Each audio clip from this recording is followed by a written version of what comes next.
అందరూ బాగున్నారా? మేము బాగున్నాం.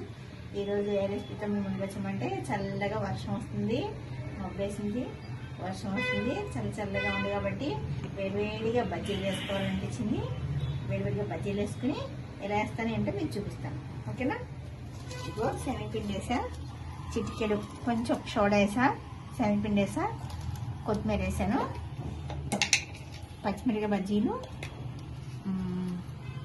ఇంకో కొంచెం సాల్ట్, మనం ఎంత తినగలుగుతామో కొంచెం సాల్ట్, మనకు టేస్ట్ తగ్గట్టు సాల్ట్. దీన్ని ఇప్పుడు మనం మంచిగా కలుపుకొని అరటికాయ బజ్జీ, మిరపకాయ బజ్జీ వేస్తున్నాను.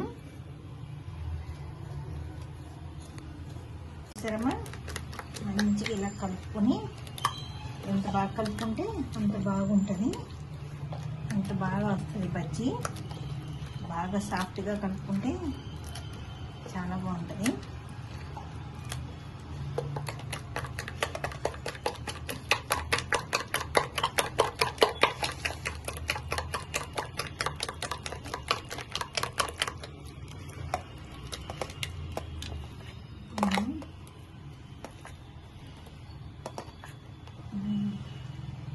దీంట్లో మనం వాము ఉప్పేసి మిక్సీ పట్టిన వాము వేసాను, వాము పెట్టుకున్నా, ఇట్లా కొత్తిమీర పెట్టుకున్నా.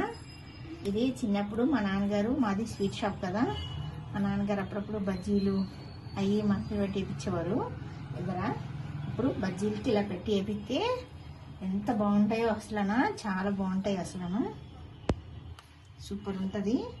ఇప్పుడు మా నాన్నగారి స్టైల్లో నేను కూడా వేస్తున్నా.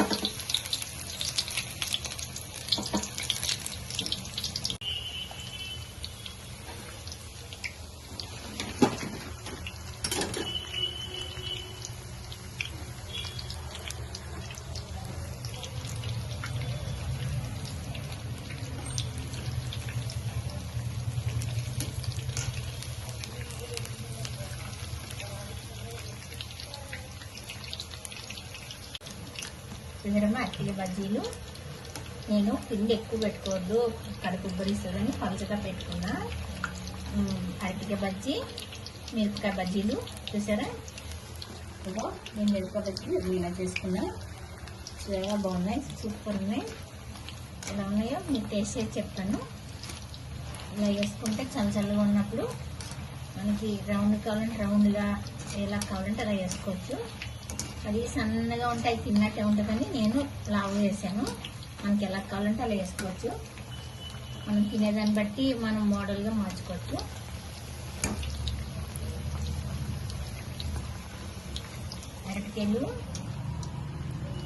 అరటికాయలమ్మ కట్ చేసేటప్పుడు కొంచెం నీళ్ళు, ఉప్పు నీళ్ళు పెట్టుకుని అన్నీ రెడీ పెట్టుకుని అప్పుడు అరటికాయలు కట్ చేసుకోవాలి. కొంచెం ఉప్పు వేసి పెట్టేసామనుకో మంచిగా నల్లగా అవ్వమాట, బాగుంటాయి.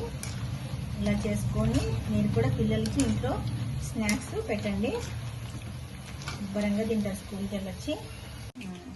చూసారమ్మా బజ్జీలు ఎలా వేసుకున్నాము? అరటికాయ బజ్జీ, మిరపకాయ బజ్జీలు వేసుకున్నాం. ఇలా వేసుకోండి. మీరు కూడా చల్లగా ఉన్నప్పుడు ఎంతో కరెక్ట్గా వేసుకుని చక్కగా ఇద్దరు ముగ్గురు తినొచ్చు, ఇద్దరు ముగ్గురు అంటే నలుగురు తినొచ్చు. సన్నగా కట్ చేసి, నేనంటే లావు వేసాను కానీ సన్నగా కట్ చేసి వేసుకోవచ్చు. ఇలా వేసుకోండి, చాలా బాగుంటుంది. వర్షాకాలం ఇట్లా బజ్జీలు, పకోడీ, మనం వామాకు బజ్జీలు, తోటకూరతోనూ వాటితో పకోడీలు అవి ఇంకా ముందు చేసుకుందాం. ప్రస్తుతానికైతే నేను ఇలా చేసుకున్నాను. మీరు కూడా ఇలా ఎలా చేసినా చూసి మీరు కూడా వేసుకోండి, ఓకేనా? లైక్ చేయండి, షేర్ చేయండి, కామెంట్ చేయండి, సబ్స్క్రైబ్ చేసుకోండి. మరో వీడియోతో మీ ముందుకు వస్తా. లక్ష్మీ ఖనిజం, మీ లక్ష్మి. బాయ్ అమ్మా.